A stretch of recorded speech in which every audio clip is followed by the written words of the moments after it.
Good evening, everyone. We're going to go ahead and get started. I think it's 7 o'clock, and we'll try to stay on task and stay on time for tonight's meeting. So I appreciate everybody being here tonight. It's great.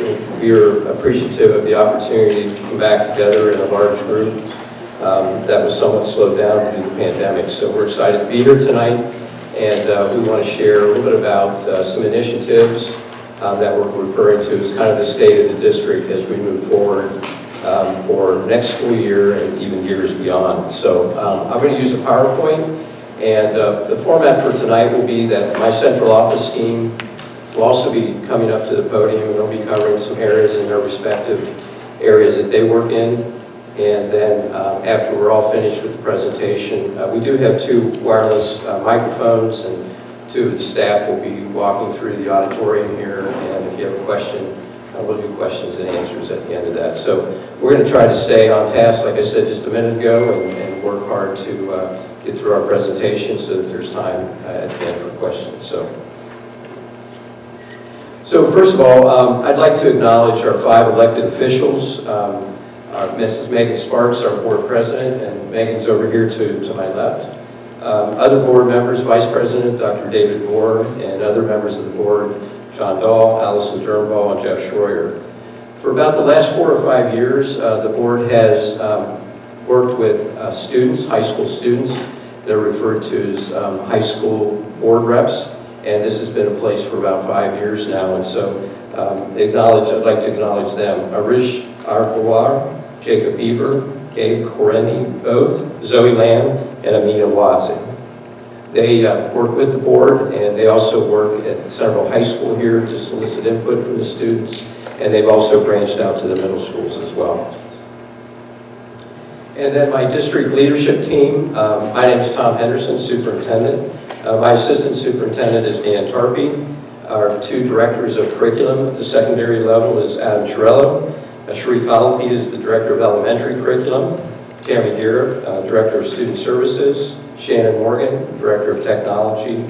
John Westney, director of business operations. Laura Sauber, our treasurer, and Sarah Swan in community relations. So, like I said, they will be coming up to the podium and covering areas in their respective departments and talk about initiatives as well in just a second. So tonight, like I said, each of the directors will come up and talk about various things. Tonight we hope to cover the broad initiatives that we're looking forward to working on in the future. Those include strategic planning. We want to provide some information about the renewal levy on the ballot May 3rd, attendance areas, leading the rebound, college and career readiness, diversity, equity, inclusion, building assessment and facility plans, and safety and security. So we'll be covering all of those tonight.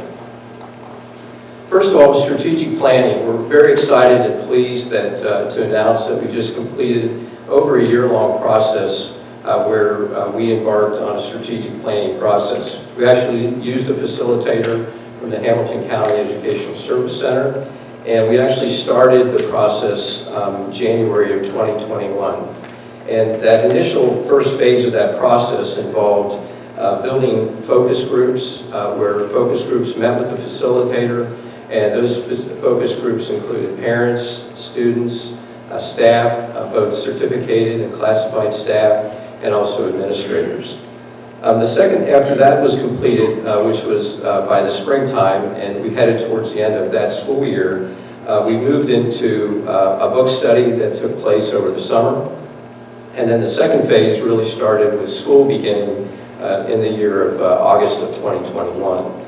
And so that second phase was really where we had monthly meetings with the design team. The design team was really a core group of internal and external stakeholders. Internal stakeholders, of course, included staff from Centerville City Schools, and our external stakeholders included community leaders, parents, and other people throughout our community that did not work in Centerville City Schools. So they made a commitment to come together and meet at least once a month for various lengths of time at various places inside the district, working with the facilitator where we had a lot of very good dialogue and conversation and talked about the future of Centerville City Schools and what that Centerville City Schools should look like and what were some of those important initiatives that we should be worried about. So just this past January in 2022, we completed the process, and we've been working on the document that we're happy to be able to kind of launch tonight and share some of the major points of the strategic planning process that we went through. And then we are going to work hard over the summer with our administrative team, and we will actually launch the strategic plan and the initiatives with the start of next school year in August of 2022.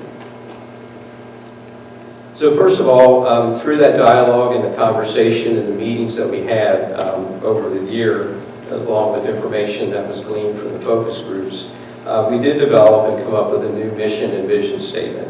As you can see up on the screen there, our new mission statement is very simple and short. And that's typically what you find with mission statements. Our mission statement will be to empower, challenge, and support every learner to grow every day.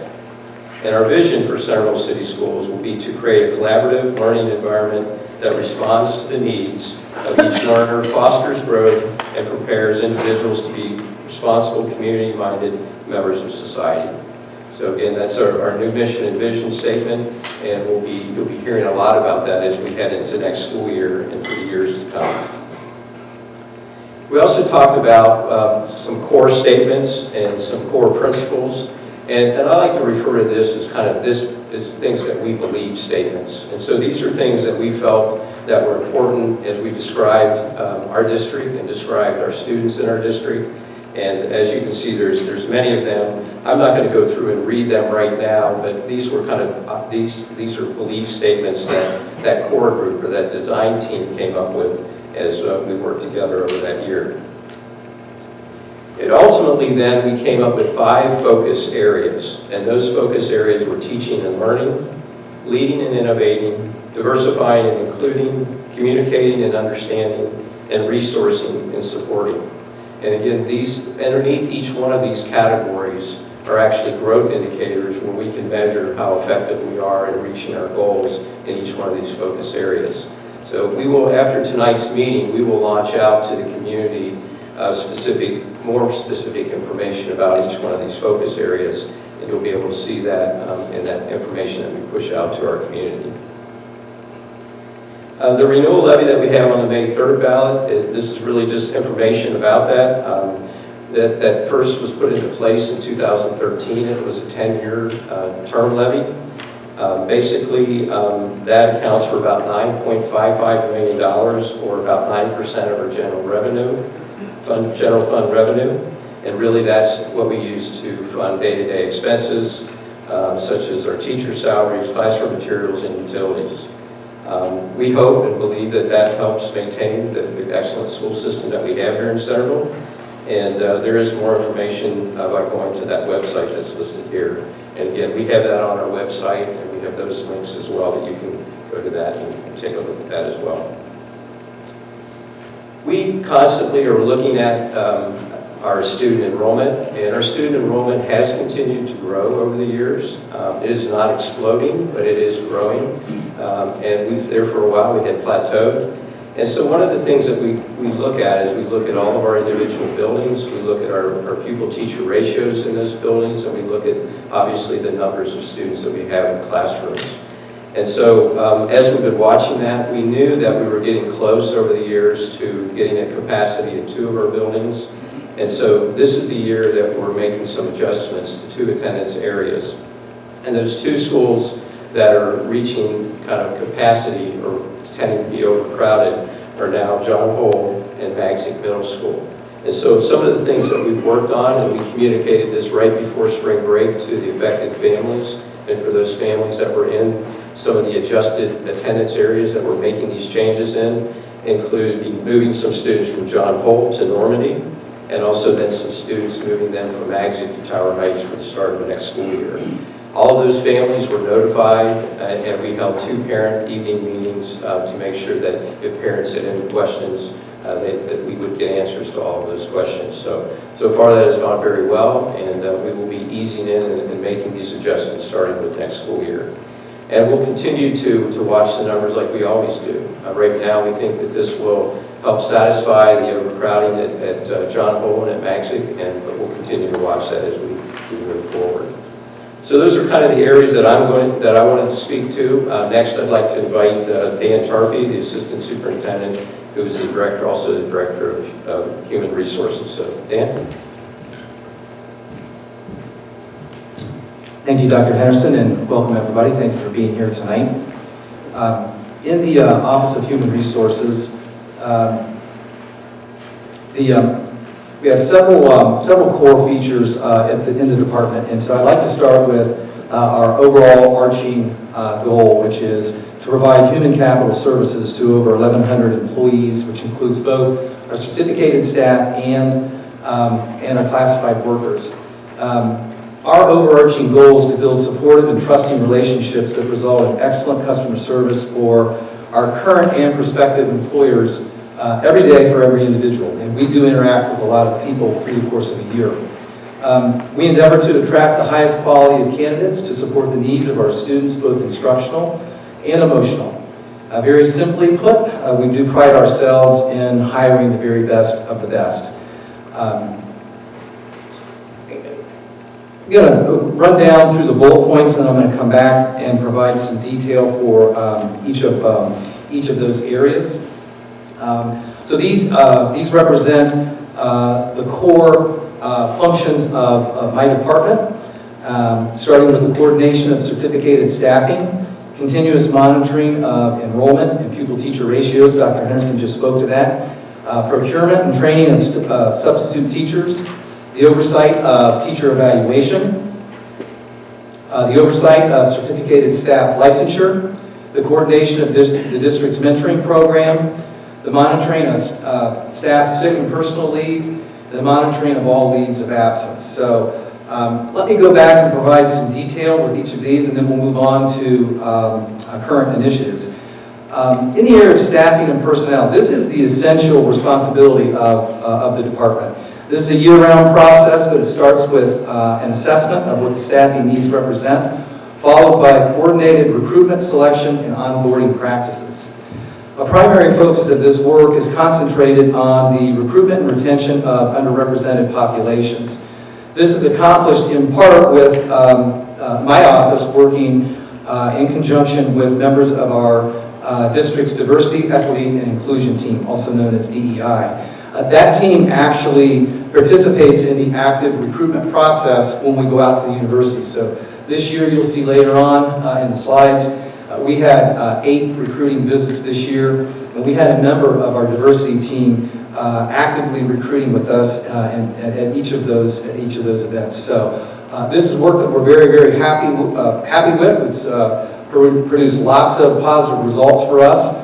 And we're very, very proud of the work. I'm proud of the work that our DEI team has done, and the time and the effort that not only my department, but also the curriculum department as well. I think they'll speak to that when they have the stage here this evening. Enrollment numbers drive all staffing decisions, and therefore there's a constant monitoring of enrollment. I meet periodically with our building principals who are in attendance tonight. And we look at numbers relative to their staffing needs, especially throughout the spring and the summer months, because that's when the hiring and the selection process really kicks into high gear. Substitute teachers, with a certificated staff of approximately 600, we have a substantial need for substitute teachers every day. And my office coordinates the recruitment and training of substitute teachers throughout the year. We recruit and actually train about 100 of those individuals each year. One of the sub-bullets there was our ASOP system. We do have an automated system which tracks who is absent each day. And Dr. Henderson and I, the first task that we have when we get into the office in the mornings, we pull up the ASOP system and look at who's here and how many classrooms are covered, and if there are classrooms that aren't covered, that's our first task of the day, and that's really a very, very important one. So substitute teachers, a big part of what we do in the Human Resources office. Teacher evaluation. The Ohio Teacher Evaluation System, or OTES, as it is also referred to, is a mandated practice by the Ohio Department of Education. The Office of Human Resources is responsible for maintaining district compliance with the process of teacher evaluation. And this task largely is completed by working cooperatively with the district's evaluation committee, which meets periodically throughout the year, interpreting new rules and new guidelines as assigned by the Ohio Department of Education. Licensure, oversight of teacher licensure. All certificated staff are required to maintain a professional license issued by the Ohio Department of Education, and they must renew that license every 5 years. This process is governed by our local professional development committee, which we refer to as our CPDC or our Centerville Professional Development Committee. This committee meets monthly. In fact, I just came from, we had our monthly meeting just this evening. And this committee actually approves all license renewals each year. And the HR director also serves as the co-chair of this committee. Coordination of the district's mentoring program. All new staff are required to participate. This is also a mandated program by the Ohio Department of Education. But all new staff are required to participate in a 4-year mentoring program called Residency. My office coordinates this program in conjunction with another district committee, the mentoring committee. And this committee has a responsibility of assigning mentors to these new staff, which we refer to as resident educators. And again, the HR director serves as the co-chair of this committee. Leaves of absence, monitoring all leaves of absence. My office carefully monitors all leaves of absence because they all result in the need for a certificated sub.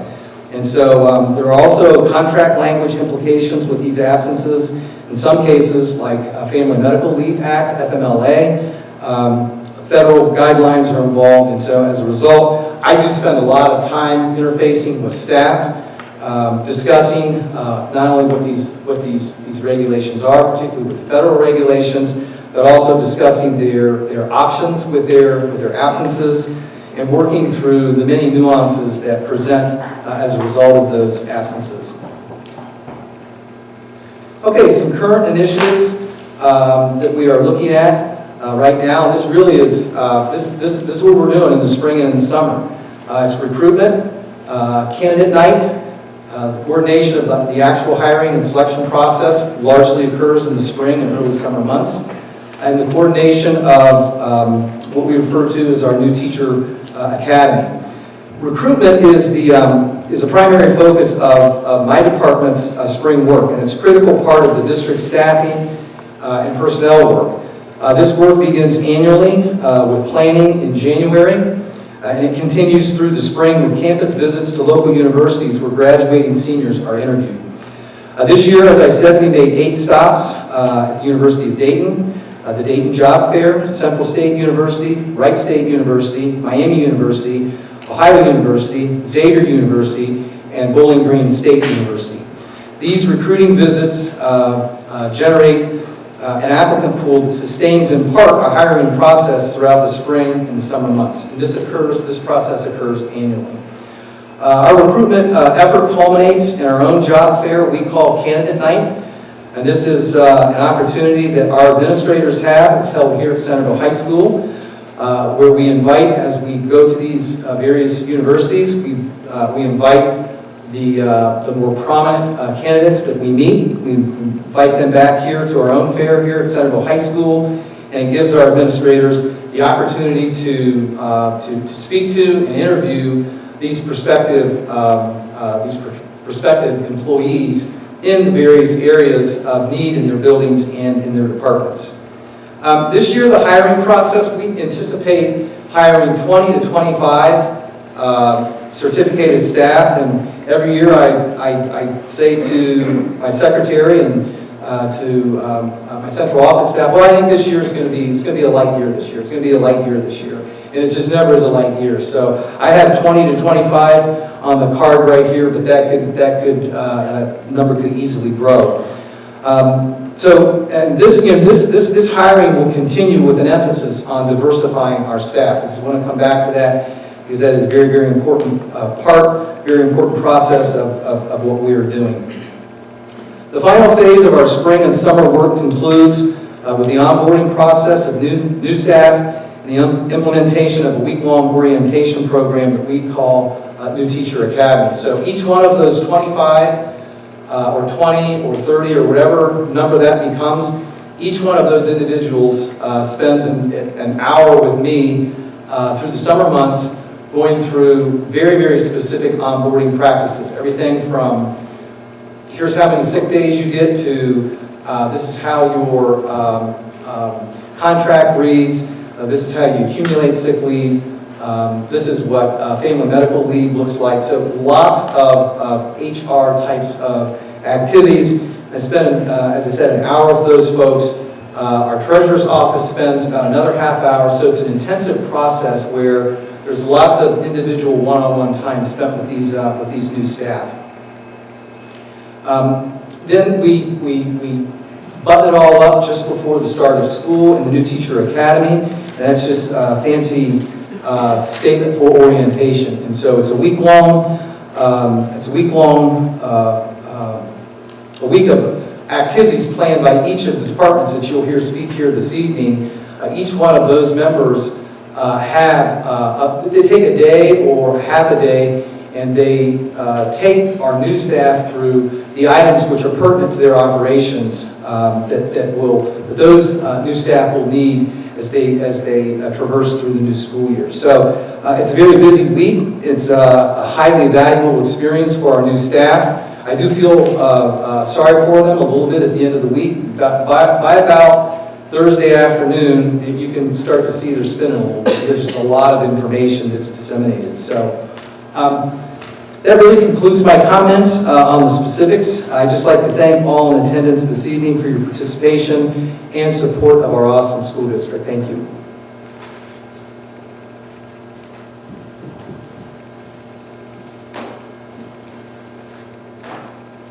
Thank you, Dan. Next is going to be our curriculum instruction team, Adam Trello and Sheree Colby.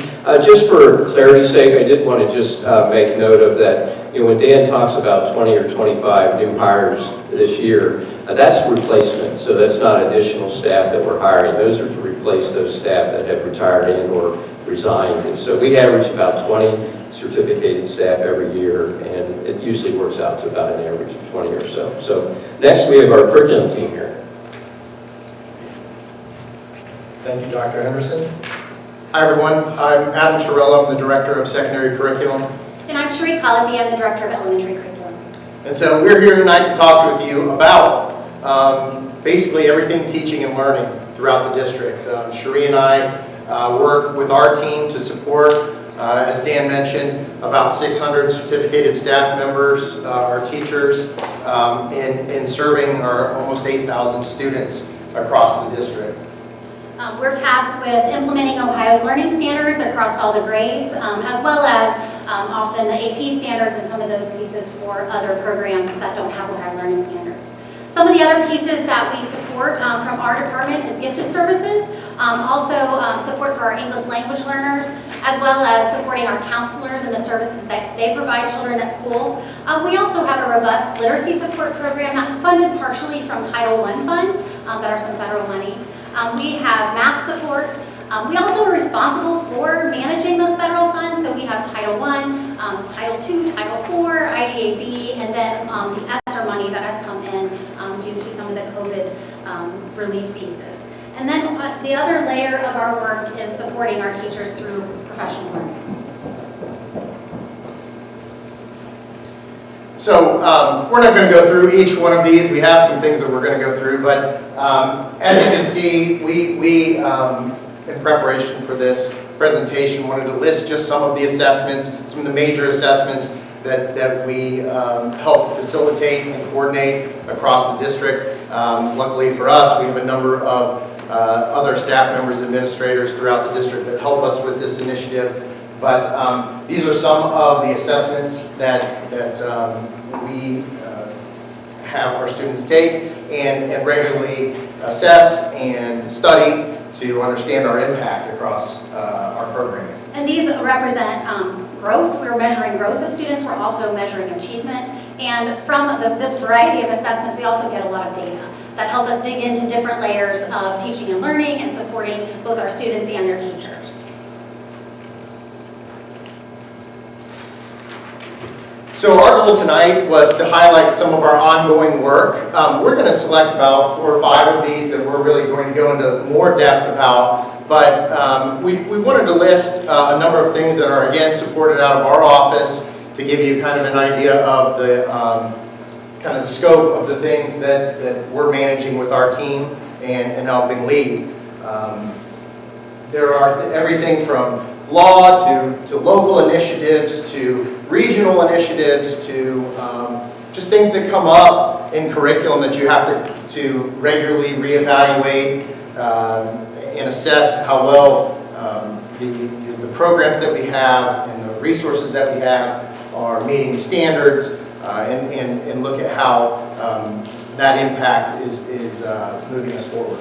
And many of these are coordinated and collaborated through the administrative team, including the principals. We meet monthly with them as we work through these initiatives, as well as instructional coaches that work in our department and the larger group of teachers. Many of these initiatives and work involve many large groups of teachers as we're working on moving forward with these different initiatives. So the first bullet that we had up on the last page, and something that we want to talk about tonight, is coming out of the last 2 years of really disrupted learning for our students and our staff and the whole world. We felt that we needed to bring a message, somewhat of a marketing campaign to our staff so that we could rally around different concepts about getting ourselves back rebounding from the pandemic. This leading the rebound phrase comes from some work from some researchers, Douglas Fisher and Nancy Fry, also with some support from John Hattie. But really spending last summer digging in on what we had learned, where we felt our students were, where we felt our staff was, where we felt our community was, and how do we really start rebounding from that disruption. One of the really important parts of that work and that research is that collaboration is key. And so part of the emphasis as we came back together was making sure that we were collaborating at the building level, at team levels, with families, and at the district level. We also wanted to make sure that we were using data. So we do assessments that start at the beginning of the year that kind of give us a picture of where kids are, and we were really focused on taking students from where they were and moving them forward. And that's where we get to that idea of learning leaps. And so we were looking all across this year to take kids where they were and move them forward as far as we could in terms of what was appropriate and made sense as we move forward. And so these, and some of these are a little edgy speak, right? Collective efficacy is one that comes to mind. That's our ability to come together, build strategies, and then measure its effectiveness moving forward, our feeling that we can do that. But I guess one of the reasons why we felt like we wanted to start off with this was these were guiding principles, much like our strategic plan. These are embedded in some of the other things that we've been talking about, and really the strategies and professional development that we've helped supply for our staff on making these learning leaps in this year. And so another example of just a piece of work that happens out of the curriculum department is prior to the pandemic, we had actually gone through a process of evaluating and selecting a new math curriculum. We actually did that pre-K all the way through the high school levels. And that was work where we brought together a diverse team of our teachers. We spent time examining 6 or 8 different programs across the course of time, had evaluative rubrics that we worked on. We ended up piloting a variety of those programs, so we had different teachers who tried out a variety of math programs to then land on the ones that we had chosen for us to move forward.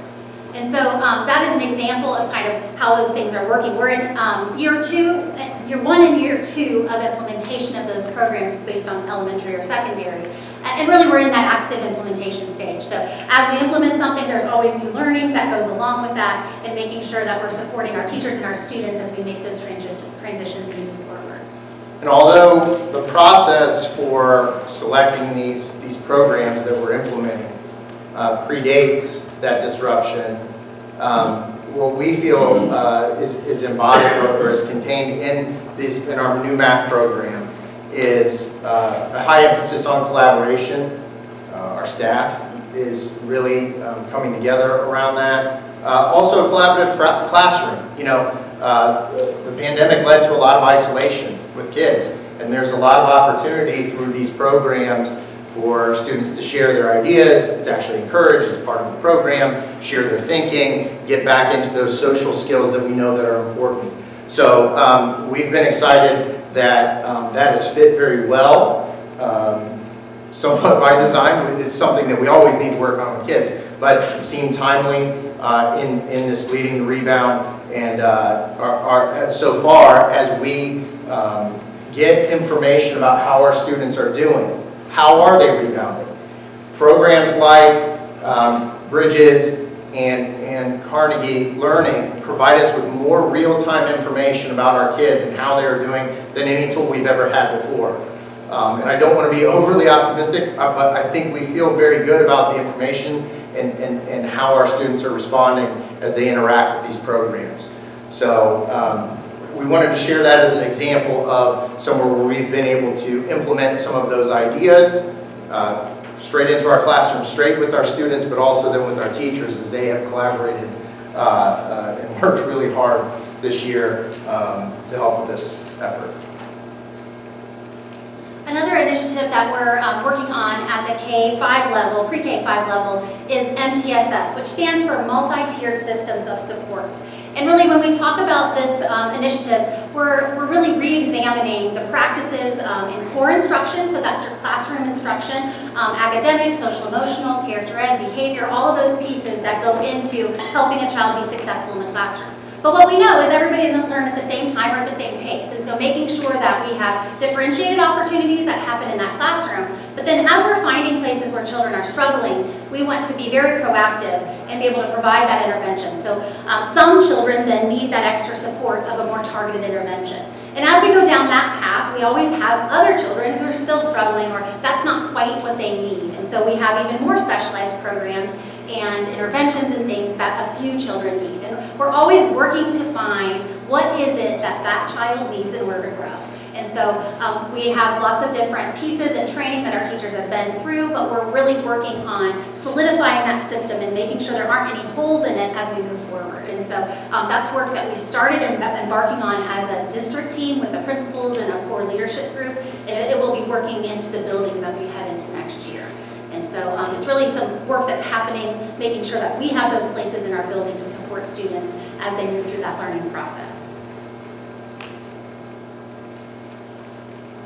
Mr. Tarpey in his presentation mentioned that a lot of work around our diversity, equity, and inclusion plan is supported out of our office. We're very proud of the work that we are able to support with the DEI plan. Just a small and quick background. I think it's always important to note, and we've been contacted by a lot of schools about how our DEI plan and team really evolved. And it's important to note that we have supported a core group of teachers, parents, community members to grow our diversity, equity, and inclusion team. This was not a top-down, administratively mandated team. What we have been able to do is really, I think, work together collaboratively to really move our organization forward from the lens of diversity, equity, and inclusion. A couple important notes, because I think there is some misinformation out there sometimes. I would highly encourage you to read the plan that our school board adopted. It is about all students. It is truly about all students. And so when we do this work with a focus on truly all students, we have data now to support, and I'll talk about that in another slide, but we have data to support all students' benefit. It's important to note that. This is about all students. And so we've also, another note, we've been able to support this work through grant money. A vast majority of it is grant money that we've been able to apply for and been selected for. So we're proud of that, and we have people working hard on that as a passion, and we support that work out of our office. And one of the core tenets of the work of the Diversity, Equity, Inclusion team and plan is to have a safe and healthy environment for everyone. So for every child, for every teacher, for every employee, the goal really is a safe and healthy environment. And so some of the pieces that we've been doing to work towards that include professional development with our staff. You know, one of the things that is a challenge, right? We have a very diverse student population. We can't learn every student's culture. And what I think has been very digestible for our staff and the people in our community is that really our look is first start with yourself and just understand what you're bringing to the party, right? Like, what am I bringing to this situation, and how maybe am I not understanding this because of how I'm viewing it? And so we've had a lot of reflective professional development, which I think a lot of people have appreciated. The second task force of the DEI group is family engagement. And what we know is that families that are engaged in learning and engaged in their students' work, those students flourish and grow, and it really helps support that. We also know that we have a number of families in our district who aren't engaged, and so this group is really digging into why are families not engaged and how can we more effectively engage them. And so one of the things that we've been awarded a grant from the Food Out Company, and we were able to purchase a trailer that we're outfitting as kind of like a mobile classroom. And so it's going to allow us to take teachers, meet parents, families, different places in the community, and be able to provide some Chromebooks that'll have hotspots. And so we can help train. I know many of you, if you're parents, you've gotten into Hack and seen your child's grades. You know, we have some parents who don't know how to do that. And so we would be able to train them and show them how to do that or work out any kinks. That's just one example of something we might be able to do with that. In addition, you know, we have times where we don't have very good attendance for different places at parent-teacher conferences. So maybe we could take this trailer to different locations and hold parent-teacher conferences on site. And those are just a few ideas of how we might be able to use this mobile learning trailer to help support that. And that's kind of out of initiative of that task force too. Again, Mr. Tarby talked about diversifying our staff. I'll just give you a number. Prior to us starting this initiative and really intentionally trying to diversify our staff, we have roughly 600 teachers. 98.2% of those are white teachers. And this isn't a Centerville isolated issue. This is across the nation that there are not a lot of candidates of color out there. And so when we look at that and we look at our student population, it's just not reflective, right? It's just not reflective. We aren't 98.2% white in our student population. That has two, this initiative helps in multiple ways. One, we believe that it's important for all students to see people of color as a teacher. It's not just for students of color, it's for all people. It's about creating a community that is accepting of all. And we think that that's important. One of the things to try to address the lack of people of color in the pipeline for educators, we've started a mentor program. We're in year 2 of our mentor program. Our mentor program is we pair Centerville teachers with candidates of color from Wright State, UD, and Central State. We have 15 students who are currently going through programs in those universities who are paired up with Centerville teachers who are there to help them finish their programs. And they do not have to already be in their senior year. We accepted any students who are interested in education. We want to help them to grow that. So we're proud of that program. Again, that is completely supported by a grant that we received and is being around the region being held as a model for how you should maybe help grow the pipeline. So we're proud of that. Lastly is student engagement, and really this is about breaking down barriers. This is where I'm going to give a statistic about how this has helped all students. Equal Opportunity Schools is a organization that is focused on increasing participation in AP and advanced programming for students who are of color or who come from low-income households. The idea is that we are missing those students, and they're out there and they're walking the halls. And so they have worked with us, and we have worked with our students and our high school staff who have been great on trying to increase that. Not only have we increased our participation in our AP classrooms through this initiative in those subcategories, but actually all categories have increased. So we have seen an increase in every single demographic you could probably think of because of our targeted outreach and opportunities that we're offering for kids. And really, I'll just be honest, it's a message that we're sending, which is instead of us saying you are, you're not, you're good for this and you should be good for this, we're just saying, what do you want to do and how do we help you get there? And that's really what has come out of this. So we, in 2 years, we've increased the number of AP tests that we're offering here at Centerville High School by 1,000. So we're pretty proud of that work in a short period of time. And, well, this will tie well into here, I'll just parlay that in. We're doing a lot with trying to provide programming for our kids to set them up for success after high school. It's actually becoming more of a measurement. As we have access to more data, we're being held accountable for that, and rightfully so. It's not just good enough to get them to the finish line. We need to make sure that our kids are prepared for the real world. One of the bullets here is the Equal Opportunity Schools. For students who are interested in pursuing college, we're not trying to push every student to college.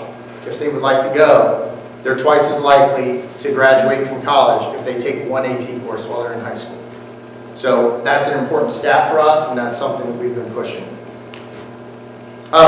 We've been managing a lot of new graduation requirements. The Ohio Department of Education doesn't always get a ton of credit. I think their new graduation requirements are pretty good for kids, and we're going to get a lot of kids through. And what the new graduation requirements do is they honor the path.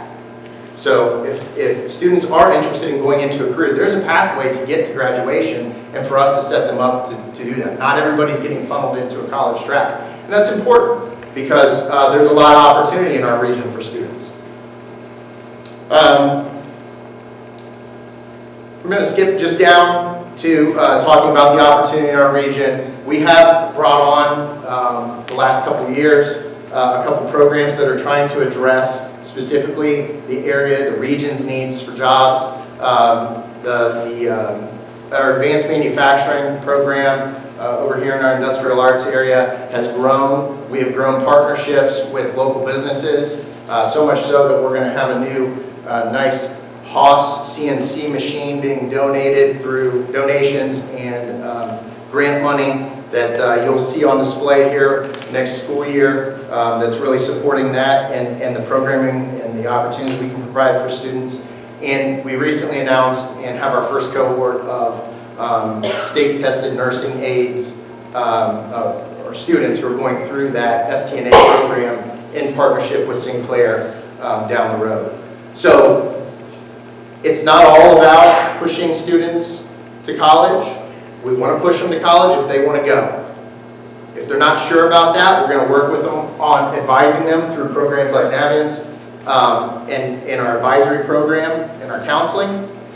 But we're also going to look at ways of providing career opportunities, internships, pre-apprenticeships that are out there. So that's been a lot of the work out of actually the high school. There's a couple guys sitting over here who do a lot of that work, and I appreciate that, but it's nice to be able to say that we are working hard to provide those type of opportunities for our kids. And so that's just kind of a snapshot of some of the different pieces that come out of the curriculum department. If we were going to share everything, we would have had to have the whole program ourselves. And so we just wanted to share a little bit of the work that's going on. Thank you.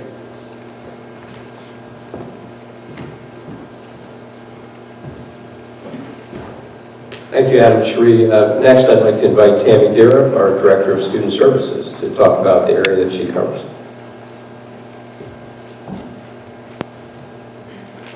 you, Dr. Henderson. Good evening. So I get to follow curriculum and instruction, which is really good considering the fact that most of my job is to support everyone and collaborate across the district with the other departments.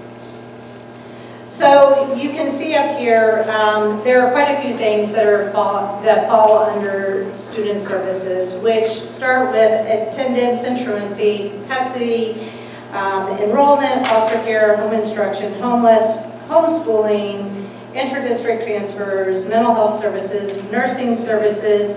I do need to talk about our nurses. You know, we have had a really rough couple of years, and I would be regretful not to say how great our nursing staff is. When we're not in the middle of COVID, they do healthcare plans and they support some of our greatest needs students who have unique needs and maybe some medical conditions. So they have done an excellent job. We are blessed to have 6 school nurses and 10 clinic nurses across the district. I also oversee preschool, which is really overseen by our director of preschool. But preschool is actually provided because we have to do early intervention, which means we need to identify students that have a disability by the time they are age 3 and start providing preschool services to them. So thanks to having a wonderful director there, that makes it all better. And then we invite in some typical peers to also participate in that. So our students that have a disability have those peer role models. Then there is special education. So special education is just that. It is students that have unique learning needs. We have lots of them that are in the typical classes, and our curriculum department does a wonderful job of selecting curriculums that also have interventions built in and some support systems there. Then we actually have some of our most unique learners who need a little more diversity in that curriculum, and that's where I get to do a little more of that piece with our 3 special education coordinators, and then we have 7 school psychs that help us every day and do a wonderful job for our special education and identifying students. They also help and are an active part of our MTSS teams, or what will be our MTSS teams, as they talked about it in curriculum. We have 504 plans, definitely staffing. I would say that staffing is pretty much a year-round job for us because of the need of paraprofessionals a lot of times on top of our certified staff. Our paraprofessionals, you know, they're the ones that are there day in and day out to help support some of our most unique students, and without them, you know, our teachers would not be able to move our students forward as well as they do. And then there are scholarships and Title IX. Current initiatives is actually an ongoing initiative, is positive behavior interventions and support, so that's PBIS, which is actually tying in totally with MTSS. So it all kind of falls under one, but in each of our buildings, they have PBIS teams that are led by our wonderful building principals and teams of their teachers. That is all grade levels, pre-K through 12th grade. We will also be getting ready to do this summer a curriculum review. So our students with the most significant needs, actually there is not huge curriculum choices out there for them. So unique learning systems is one of the curriculums that is there. There are some other curriculums that are available. So we're going to take a look at those curriculums and make sure that we are giving those students as much of an opportunity as we can, and helping them plan for after high school and being career ready also. And then, of course, professional development. So with anything that we need to do, we have a lot of compliance that we have to stay up on because IDEAB and ADA require us to follow some pretty strict rules. So we do training in order to be able to do that and know what the curriculum is.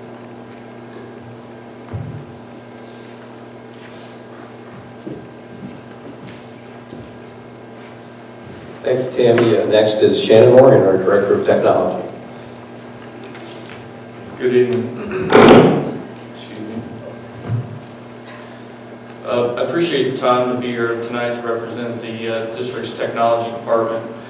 We work diligently every day to provide the equipment and the service to the students in the classrooms throughout the district. And we engage with all of the departments that are here tonight presenting with you. But we operate under curriculum instruction, and our primary objective is to support our students in the classroom, support our staff with the equipment and the technology to make them successful in a classroom of today. I mean, many aspects of a classroom look like the classrooms that you and I sat in back in the day. But there are many aspects today that do rely on technology. They rely on reliable equipment, the devices, the network, access to the internet, the audiovisual equipment that we use to operate our classrooms and to engage your students each day. And so our department is responsible for maintaining that and equipping those classrooms. Part of that is also challenging some of the traditional aspects of our classroom curriculum, discuss some of the resources that they've adopted in terms of their curriculum and their math programs. I mean, something as simple as a textbook now is being moved to a digital resource, and how you access that resource, the interactive elements that engage students in that curriculum and that work is all part of kind of challenging some of the traditional aspects of the classroom. And so our department is involved in supporting some of those new tools and resources that our students are using and our teachers are using to support learning.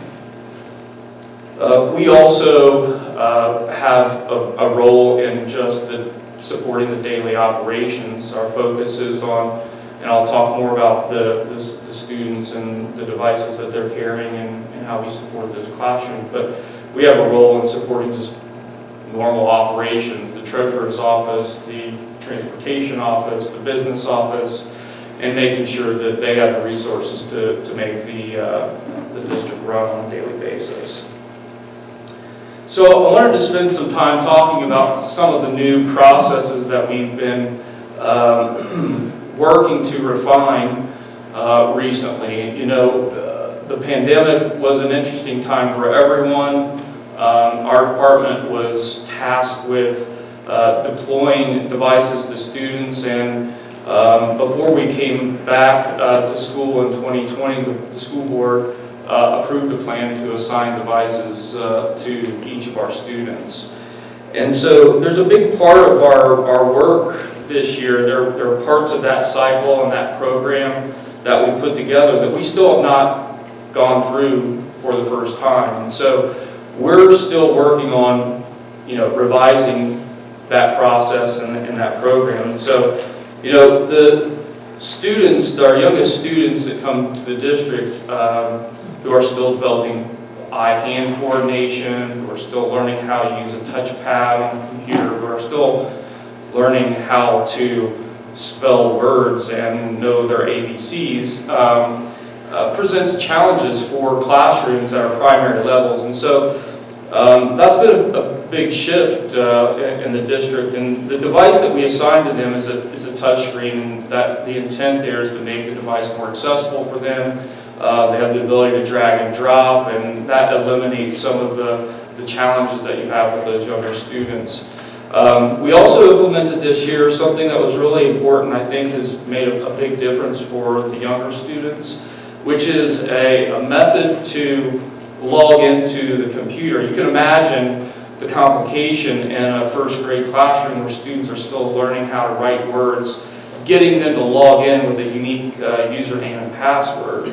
That's a challenge for a classroom. And so we've implemented a badge, which is basically a QR code that they hold up to the camera on the Chromebook, and that logs the students in automatically into their unique account. They have access to their own set of resources that are assigned specifically to those students. And across the board, it's always been a challenge with the number of resources that the curriculum office is adopting, the resources that classroom teachers are choosing to adopt. Many of them, to be effective, require the student to log in so that they can map where the student is in their work, right? So that's a real challenge when you have even 4 or 5 programs that you're using to support your curriculum, and you're having kids try to remember separate passwords for all of those. You guys know what it's like to remember the passwords for all the different services you use, right? And so part of this login process and part of the service that we've deployed here actually links the students into all of those accounts with that one badge. And so it eliminates all of that lost instructional time and the frustration and the confusion that's created in an environment where you're trying to accomplish that. So I think that's been those are really important aspects of this plan, especially at those lower levels. And it's through Tech Time, which is part of the integrated arts rotation at our elementaries, where students learn and develop over those primary years how to key in their username and password, how to use the touchpad. And so when I talk about the first stages of this plan, we're preparing now for a process in May to graduate those second graders into their device that they will carry with them for 5 years. And so those students will get a traditional Chromebook. They'll be expected to log in like the middle schoolers and the high schoolers, and they've had time to work on that through our Tech Time and through the support of our program. So it's at 3rd grade then that those students are assigned a traditional device, and they carry that device with them for 5 years. And at that point, those devices start going home with the students. We do have carts where they can be stored in the classroom, where some of the younger students still leave them at school. But many of you probably have seen your students bring their Chromebook home with them and bring it back and forth to school each day. And so as they get older, that happens more frequently, and that brings along some other issues that I'll talk about here in the next section. But that device then, they carry with them until they are rising 8th graders, at which point we replace that device. These Chromebooks that we are assigning them are an incredible value. For those of you that purchase equipment on your own, 5 years is a long time to get out of a computer or a laptop. And so we feel that's an incredible value. We're averaging about $230 for those devices, and if you spread that out over 5 years, we think that the capability that they have, the access it provides, the opportunity that it supports for diversifying and supporting what's happening in our classroom is a tremendous value. And so the 8th graders will get that device replaced, and they will carry that replacement device until they graduate, at which time it gets turned back into the school district, and we use those for parts and pieces for the obvious, which is the repair program that we've had to put in place. These things going back and forth to school with students, there's potential and there's opportunity for these things to be damaged, and it happens. So our work flow has changed a lot with 8,400 of these devices going back and forth. You can imagine each day we collect a batch of Chromebooks that sit in our office, and we don't leave that day until that batch is completed and then goes back into the system so that they're there the following days for the students. So we're proud of the fact that our office is working diligently each day to resolve all the issues that come to us. We are satisfied at the end of the day when all of those devices go back, either repaired or replaced in some cases, unless it's a warranty issue and we can send it back to the manufacturer and have them work on it. As soon as we are notified of a problem, the student is issued a loaner device. We have loaners that are in the building.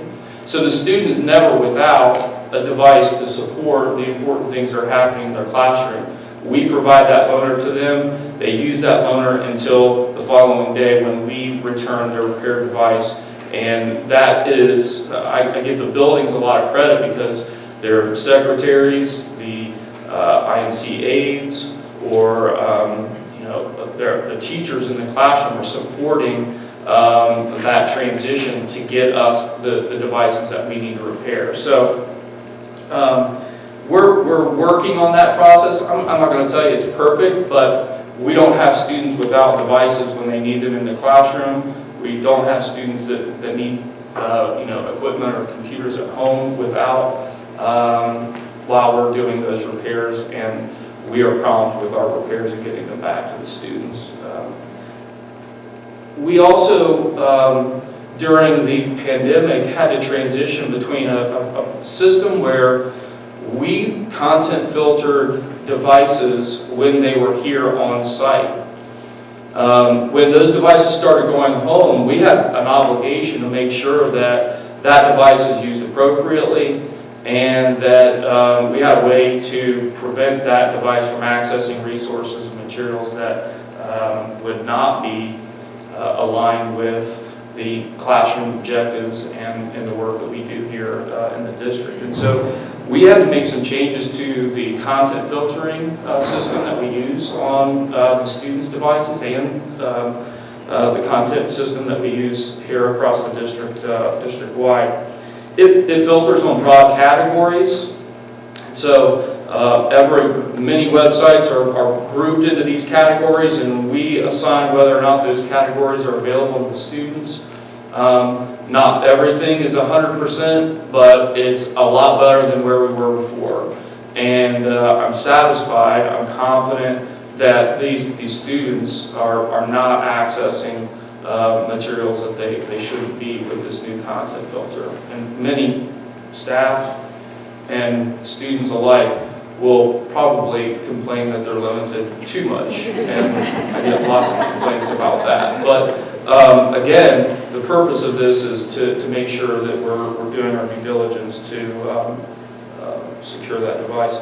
And that difference is that those broad categories are filtered whether that device is here in a classroom. If they take it home and they turn it on and connect to your home network, those same categories would be blocked at home the same way it would be blocked here at school. And so we thought those were important features to have enabled on those Chromebooks as we work on revising and improving this initiative and this system that we have. We also have a piece of that system, which is a classroom management system.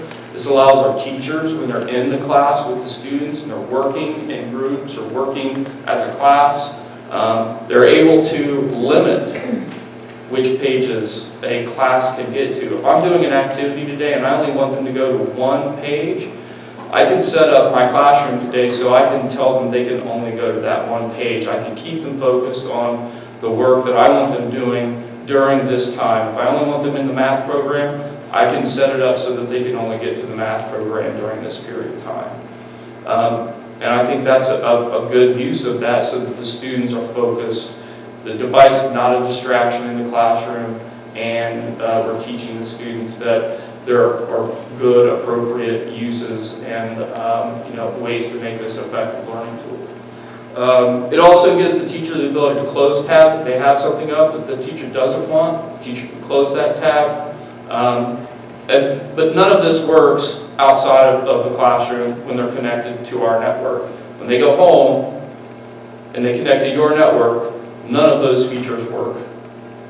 They can only have access to those features when they're connected here at our network. And I think that's important for your students' privacy and your family's privacy as well.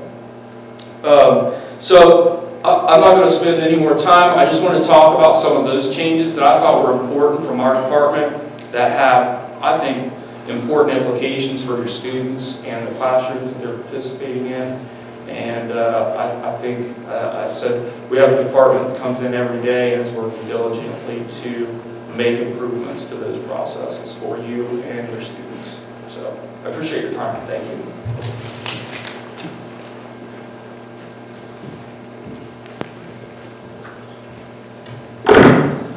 Thank you, Shannon. Next is Mr. John Westney, our Director of Business Operations.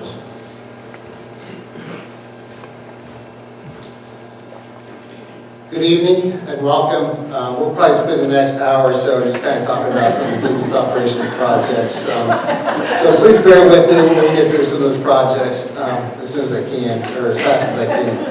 No, in all seriousness though, as I was thinking about this presentation, I wanted to kind of reflect back on our strategic planning process that you've heard a little bit about tonight in multiple areas, especially in our curriculum department. Dr. Henderson talked about it earlier.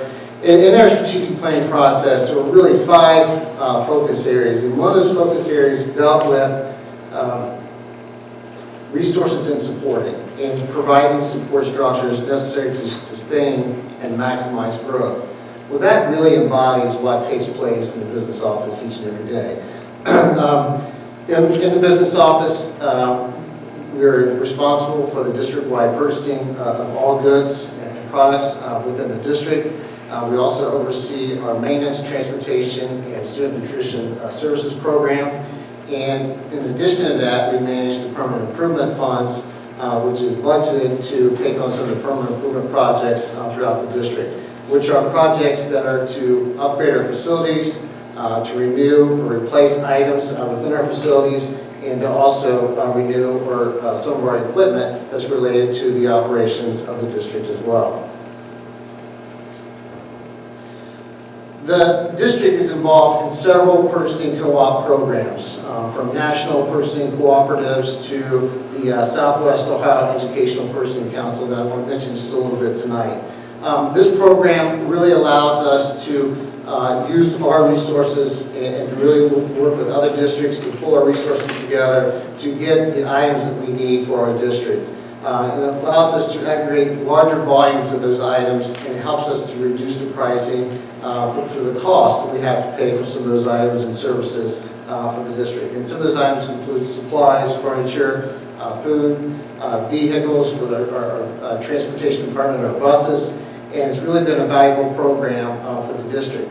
I know it doesn't sound much, but the district is part of the $10,000 rebate, but we've earned over $98,000 in savings rebates back to the districts being part of the Southwest Ohio EPC.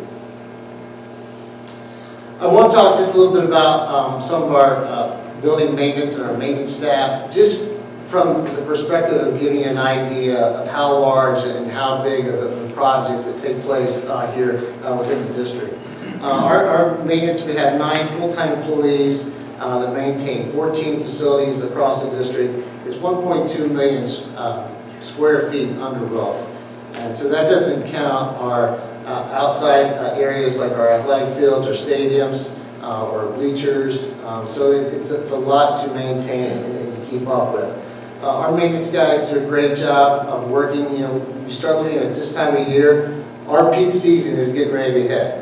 The rain is hopefully stopped for a while. It's going to get warmer. It's a great time for our guys to get out and get a lot of work done. And it really takes place between now through October in getting some of our projects in place. But we spend a lot of time in the winter to get ready and organize some of those projects that you'll see a little bit about here in just a few minutes. I don't want to leave this slide. I know I'm kind of highlighting some of our maintenance folks, but it's important to also recognize our bus drivers and our transportation department and the work that they do. We have approximately 122 buses in our fleet. Our drivers and staff do a great job to get our students to school and home in a safe and a timely manner, and I appreciate the work that they've done over the last couple of years. And I also have to mention our student nutrition services program, the work that they do. The summer seamless feeding program that took place over the year, our lunch numbers have skyrocketed this year. The number of kids that have decided to eat lunch participate in the lunch program, or eat breakfast. And so obviously that's caused a lot more work for those folks in those departments, and I appreciate their work in those areas as well. Some of our current initiatives, just to kind of go through, over the past year, we took some time and studied all of our facilities and all of our buildings and came up with a master facilities plan and really did a study of all the mechanical components, approximately about 20 different type of components within our buildings, from our doors to windows, roofing systems, electrical systems, heating and air systems, all the types of systems that are an important part of our day-to-day schedule and an important part of our facilities. The nice thing about our master facilities plan is allowing us to create a 5, 10, 15-year plan to look at projects that need to take place now throughout the district. Within this plan, it also provides some budgeting. That's probably the hardest part that I have to kind of control or look at when we decide to take on a new project, whether it's replacing rooftop units in a building. You just can't go to Lowe's and call Lowe's and say, how much does this cost? How do I budget for that? So this master facilities plan has really been helpful in looking at projects that we need to take on in the next 5, 10, and 15 years. One of those projects, just to mention, is we have done a lot of work in the areas of heating, ventilation, and air conditioning, HVAC, over the last few years. You may recall we replaced 9 very large rooftop units at Tower Heights last summer. This summer we have scheduled Watts Middle School, which we're replacing 12 rooftop units. Those units, folks, are 20, 25 years old. We try to maximize as much life out of those units as we possibly can. So it's not just taking that unit off the building and putting a new unit on. It's looking at the connections, it's looking at the technology that goes with those units. We were able to control those units from a computer standpoint, from an office, so we know that we are getting the right airflow, the right temperatures, and the heat settings for those facilities. So again, a very large project that will be taking place at Watts. And I think Mr. Miller is pretty excited to be getting new HVAC units for his building this year.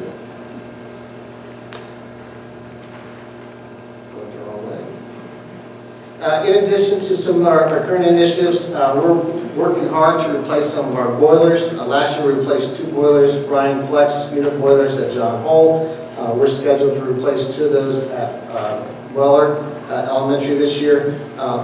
We got about 30 years. As a matter of fact, the ones that are coming out of Weller this summer, they're 31 years old. So again, we try to maximize the life expectancy of those boilers before we go to replace them. And that is one of the projects that we have coming up. Several other projects every year. I say every year we can always do concrete and paving, and that would just be all of our projects all year long. You can imagine the amount of buildings, the asphalt, the concrete, just with the parking lots and sidewalks, are projects that could really fulfill our entire summer in getting those projects completed. So we have several of those projects that are taking place this year here at Centerville High School, the Front Walk, and at Driscoll Elementary. We also have a playground project that we started last year. We replaced part of a playground at Stingley Elementary, and we're working towards plans to replace parts of the playground at Normandy Elementary this coming summer. In addition to some of the current initiatives, the business office takes on a lot of the school and safety and security programming. Over the last 4 years, we've been very fortunate to get about $164,000 in grant money to help offset costs for our buildings from a security and safety aspect. Over those last 4 years, we've been able to replace and upgrade our security cameras.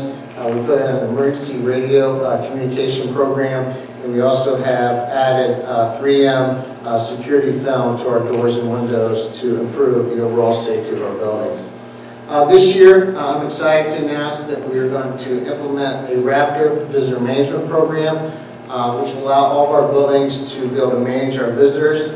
Our visitors will come in, they'll provide a state ID or the driver's license. That program will actually print out their ID, so they'll have their picture And more importantly, we'll have a timestamp or a database of those visitors that come in and out of our facilities. So it's very important, I think, for us to be able to monitor our visitors as they come in and out, so we know who's in our buildings, and to be able to monitor that as we move forward. So I'm really excited about the Raptor Management Program. We're going to start implementing that system in early May, so we can kind of work through that, train our staff, and it'll be really fully implemented as school starts in August of next year. And lastly, I just want to mention Centerville Safe. If you're not familiar with Centerville Safe, they have a mission to help Centerville schools implement school safety and security practices. Dr. Henderson and I have met with them now for several years. They've helped take on some of our initiatives and help offset some of the costs. So for example, they provide some of our monitors for our security cameras, and some of our offices for our principals, which has been very nice. Our principals were able to pull up some of our security cameras and view multiple cameras at one time versus, one single monitor on the desktop. So I appreciate their effort, and I look forward to working with them as we move forward. So again, just a quick snapshot of the work that takes place in the business office. And I appreciate the opportunity to have this conversation with you tonight, so thank you.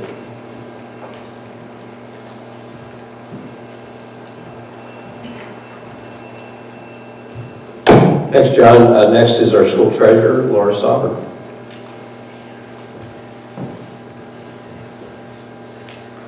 Thank you, Dr. Henderson, and good evening, everyone. Thanks for being here tonight. I believe that one of my biggest job responsibilities and one of my most important roles is supporting all of the things that you've heard about tonight. So every department, all of the central office administrators, it's my job to help support that. And I do that along with my staff, first by the day-to-day financial activities that we provide throughout the district. So Mr. Charkey referenced the 1,100 employees that we have. He handles the human capital side of that, and then we take that and turn that into payroll and benefits for all of those individuals. And that's just the regular employees. We also have on top of that all of the substitutes and the coaches. I believe we issued almost 2,000 W-2s in 2021. And so there's a lot of paperwork and things that is involved in that. And then besides the employees, we have a lot of other expenses that we have to pay. So we have all the vendor payments, and that starts at the building level or at the department level with requisitions, and it kind of ends with a check being issued from my office. And there's a lot of flow and paperwork and things like that have to happen to make that happen every day. That's the expense side of things. And then on the revenue side, we track all of the sources, every fundraiser that every school is doing, all of the tax revenue that's coming in from local taxes, all the state revenue, and all the federal grants as well. And so we're tracking all the revenue, all of the expenses that go along with all of those things. The other way that we provide support in my office to the team and to the district is through what I like to refer to as comprehensive financial planning. And so yes, we have a 5-year forecast, yes, we have a permanent improvement fund, you've heard all about federal grants, but how do all of those things work together to provide the best financial plan for the district? And so we work very hard on that, making sure that the students have, at the end of the day, the students have what they need for the education that they deserve. All of that then gets audited every year, and I think that it's important for everybody to know that that's a rigorous process. The auditors come in and they randomly select. We never know what they're going to look at or what they're going to audit, but they have a sampling of all of our expenses that we pay out, contracts that we pay, revenue that comes in. They look at all of those areas. They look at policies too. Even our board policies, they review those and make sure that we're compliant with the law and that we're compliant with auditing standards. And so they take those and look at those, and it's all funds as well. That's important to realize too. It's not just the general fund. All the federal grants that curriculum talked about, again, all those student activity fundraisers and things that are going on, athletic ticket sales, everything is audited every year. And I'm happy to report, we actually just found out today that we received the Ohio Auditor of State Award with Distinction for fiscal year 2021. I'm proud of that. I'm proud of the work that my staff does every day. I attribute it to them. all of the work that the administrators are doing at the building level. Secretaries are involved in that. There's so many people that have their hands in that. So thank you to all of those individuals. And then finally, one of the things that we've been working hard on in my office and with the central office team is to make sure that our finances are communicated in a way that's understandable and that's simple enough to understand, because there's a lot that goes into it. We're doing that by monthly updates to the board. Every single board meeting, almost every single board meeting, I give some kind of a financial presentation on something. It's usually, you know, current with what's maybe going on. Next month I'll give an update on the 5-year forecast, because they'll be board approving a revised 5-year forecast. But I pick a topic that's relevant at the time every month. We've also tried to streamline and update the things that are on our website. Those monthly reports that the board approves are on the website, along with links to the 5-year forecast and to our current audit report and things that way. And I've also been working with Mrs. Swan to put a video series together called Finance Friday. Videos that are out there on the web to see, with just kind of some current topics and just the questions that we get regularly. We try to provide additional information on that. Thank you.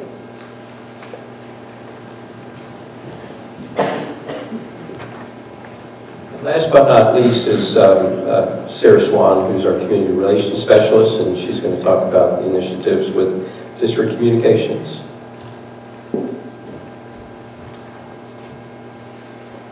Thank you to everyone who was able to come out tonight. You've reached the last department, if you will, so I guess that's exciting. I just want to go over just a few things of what my office does, and then some initiatives that I'll be working on over the coming months. So to go along with the strategic plan, which everyone has talked about tonight, my goal is really to share quality, useful, and clear information. So as you've heard over the past hour or so, there's a lot going on, and it can sometimes be challenging for me as one person to communicate all of that information, and also to showcase what's going on with teaching and learning in our classrooms, and then celebrate the accomplishments of our students and teachers. And we're very fortunate in our district to have so many programs and activities. And I've been telling people, I forgot just how crazy the end of the year can be with all of the emails I've been getting of different accomplishments and achievements from everything from dance teams to scholarships, which are all fun to report on, but it obviously can be challenging to communicate all of that information. So as you've probably seen, I do that through our website, social media, email communications, our Accent on Your School's newsletter, and through the local media. So some of the things that came up during our strategic planning process, and really things that I try to do as I have time, are to review kind of our current communication platforms and look through those and make sure they're working, kind of evaluate those. And then we're also trying right now to identify and implement platforms to help streamline communication. As more and more things have been communicated electronically, especially over the last couple of years, I know I'm a parent of 2 kids who are very involved in things, and like all of you, it feels like we're getting information from all different sources. So just trying to look at maybe some tools that can help us streamline some of that into one tool that parents can get information through. So that kind of leads into some of the initiatives that I'm focusing on as we head into the summer. One is our website. It's been about 5 years since we launched our current website. With the rollout of the strategic plan, it was a good time to kind of look at the site and see how it was working. I was able to put a survey out in January and February to get some feedback from the community and from our website users on some improvements they would like to see. So I just had my kickoff call this week with our website provider, and I'll start working on incorporating some of that feedback and just refreshing our site a little bit and hopefully making it a little easier to navigate and easier for families to find the information they need quickly. My plan is to launch that new site prior to the start of next school year, so I'll be working on that in the coming months. As I mentioned, we are trying to look at streamlining our communication tools. Probably all of you, like I, have multiple apps that I'm getting information from, either from my children's teachers or sports teams or extracurricular activities. So one of the things that we have a team looking at is trying to help parents and families by streamlining district, building, classroom, and extracurricular activity information into fewer platforms. So we're in the process right now of evaluating some tools that could be used by staff at all levels that would allow for two-way communication with parents and guardians, and probably also with our older students, especially those who are involved in teams and extracurriculars. I know a lot of classroom information for those older students comes through Google Classroom. So we're looking at that, and our plan is to evaluate those tools and adopt one and introduce it to our staff and hopefully launch before the beginning of next school year. So that's kind of an exciting project that we're working on. And then the final point on my slide is a communication survey. It's been a couple of years since I've been able to do a communication survey. The last one I did, the feedback was very useful in helping me develop things that I need to work on some improvements for. So actually, in talking with the strategic plan team and the subcommittee that was kind of talking about communicating and understanding, we thought it would be nice to try to do some kind of annual check-in with our community just to get feedback on district communication. So I'm hoping to get that together and have that out to our community toward the end of the school year. So those are kind of the big initiatives I'm working on, and I'm just very glad for all of you who came out tonight to see what's happening in our schools.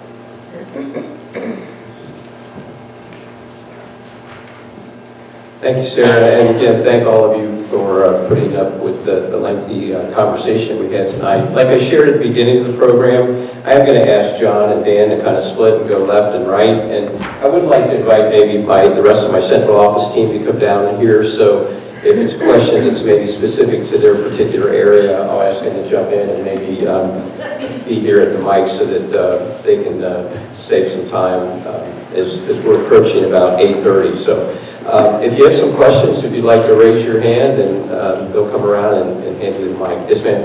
Yes, I just had a question about the program that's being done to move some students into other schools to, I guess, to relieve some of the population. So how does that impact the intra-district transfer program into those schools? I think one of them was Normandy, and maybe was it Maxig. So how does that impact that intra-district transfer? So the intra-district transfer process will remain in effect, so that's still a possibility, and families, parents can still fill those forms out and still submit them to our Student Services Department, and those will be looked at and evaluated and handled in the same way. So we have always used the intra-district transfer process. It's something that we've looked at every year and year in and year out, and we've looked at the numbers when we've made those decisions on whether or not to be able to make those or to affect those transfers, and we'll continue to operate much the same way. What we did is we had a mechanism or a tool, a piece of software that enabled us when we looked at the redistricting for Maxig to Tower Heights and John Holt to Normandy, that could kind of carve out pieces of the attendance area and would show us how many numbers of students that would affect and how many numbers of students that would affect for the next year and the next year after that. Because the last thing we wanted to do was to make some changes and then find out that we moved too many students and then have to move that attendance area back. So, but the intra-district transfer process will remain in effect as it always has.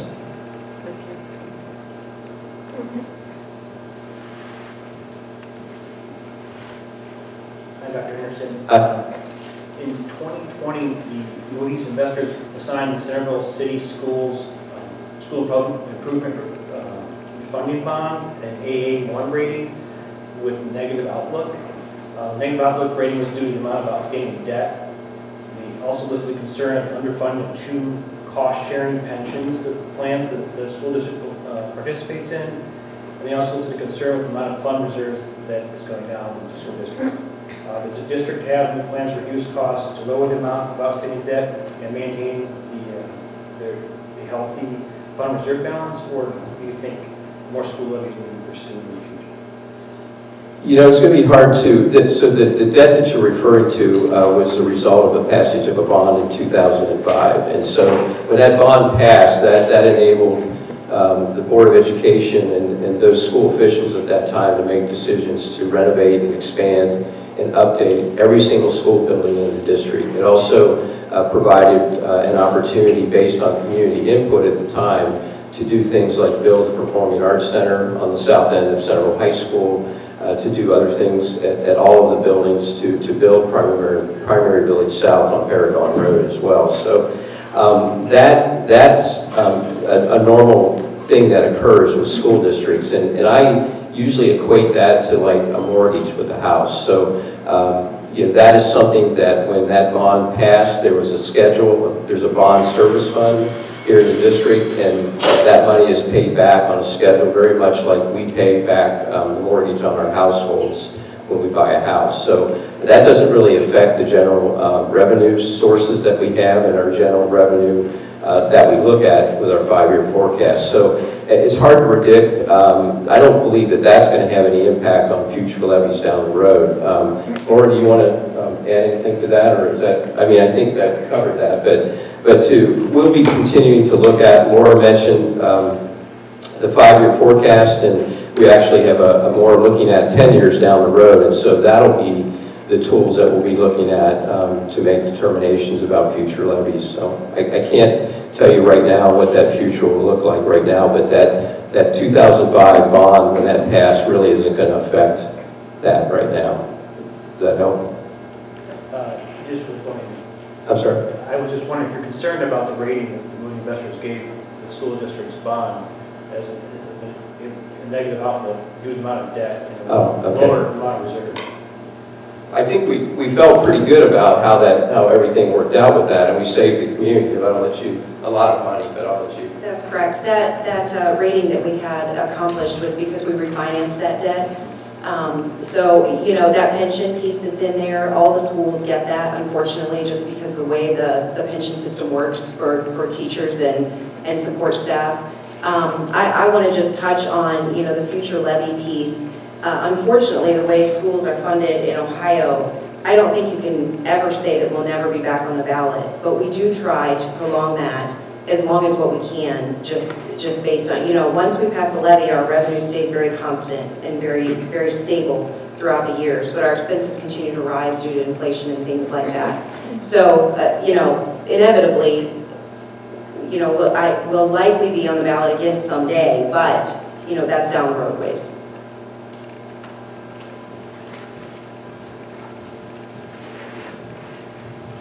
Hi, I was just wondering, I read somewhere that the Ohio State test requirements for graduation are ending in June 22?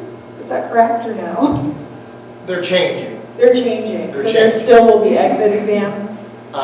Correct. So, sorry, I probably should step up here real quickly. For our current junior class, they have a new set of graduation requirements. The state is calling them the long-term graduation requirements. They were called the permanent requirements, and then they backed off that. So in the past, the way that those, I mean, not to stand up here and spend too much time on it, the way they were applied towards student graduation, they had to earn a certain number of points for each one. And this goes back to what I was talking about now. There are ways now that students, through their programming, can kind of replace the need for that test, maybe through a different means that fits more with their path on where they are.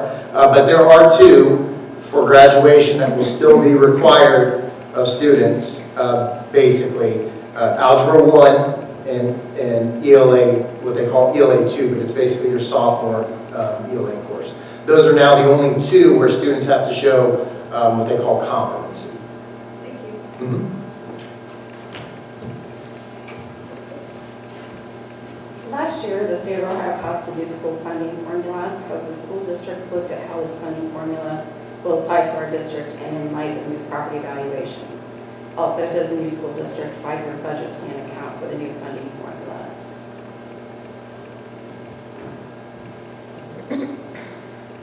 You're right, the district did pass the Fair School Funding Plan. That was technically in effect July 1st, but we didn't start seeing the effects of that formula until January, and they continued to roll out components of that funding formula that just by the end of March have been implemented. So we're in the process of studying that to see how the impact is going to, how it is going to impact us.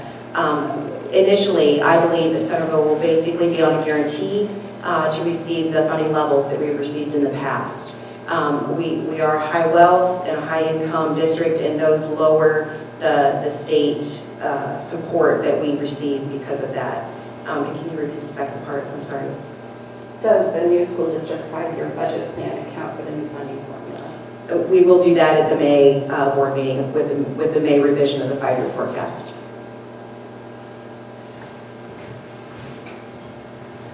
Yeah, well, first off, thank you for everything that you do for our students and our children. I always feel confident sending my kids off to school every morning. I know they'll be loved and well cared for and given a great education here in the district. The question I had is, there's been a lot in the national media over the last year and a half about teacher retention and teachers leaving the profession and how difficult it can be to not only hire but retain those high quality teachers. Can you talk a little bit about whether or not you're seeing that within the district and what efforts you're making to retain, not only hire the best teachers, but retain them as well? First of all, thank you for your comments. Yes, you're right about, staffing is obviously, we are a people business, and so staffing in all areas is going to continue to be very, very important. I think Dan gave a good example of how hard he works and his department works of going out and recruiting, teaching candidates. But this year, he would tell you that at the career fairs that he attended, the numbers were down, of education students coming out of universities. So that is cause for concern. And as I told Dan, when he was telling me that, I think the concern, in my opinion, is not necessarily looking at the number of students going into education, as juniors, but I think universities hopefully are looking at what their numbers look like in the sophomore year and the junior year and things, because that pipeline, could dry up over time. But the one thing that we're very fortunate in Centerville City Schools is that people really want to work in our district, and so it is not unusual for people when they get hired in our district to stay in our district their entire career. So I think it speaks to the community and the school district and our students and the collaborative efforts that we try to promote in our school district. But it is something that we're working really, really hard to do. We feel, again, that we treat our staff very appropriately. We work with everybody. We do everything we can to support everybody. It is a district that is lean in many areas, and people work very, very hard. The team behind me, and Dan and John is my central office team. If you come to central office on a weekend, you'd think it's like any other weekday because everybody's in the office working.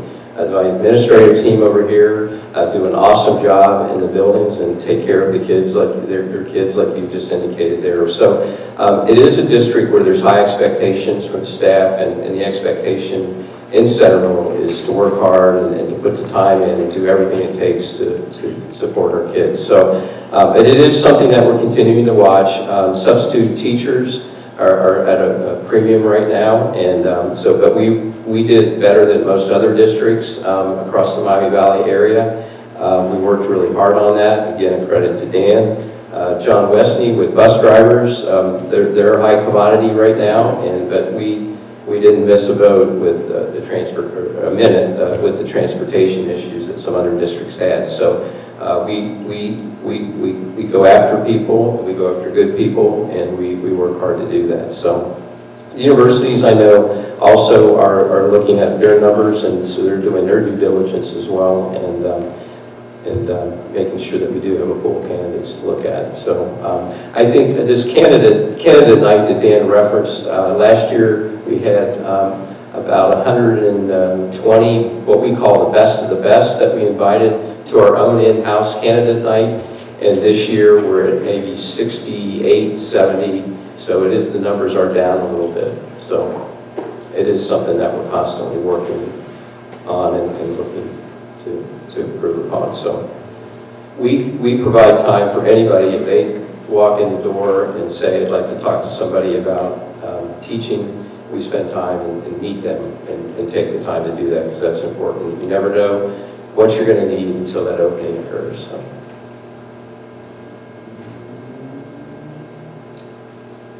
Okay, well, we appreciate your attention. I don't see any other hands being raised, so thank you for being here tonight. Again, just to brag on these folks to my left and behind me, they work extremely hard, and really what you heard tonight was just really the tip of the iceberg. So they could go on for hours.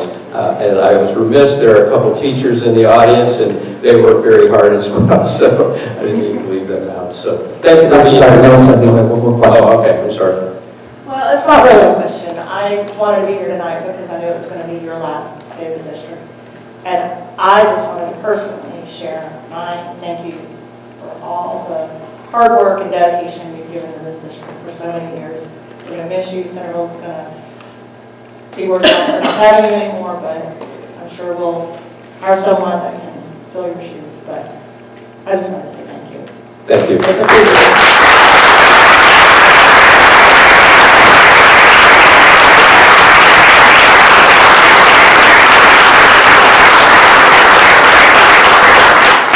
Have a good night, everybody. Thank you.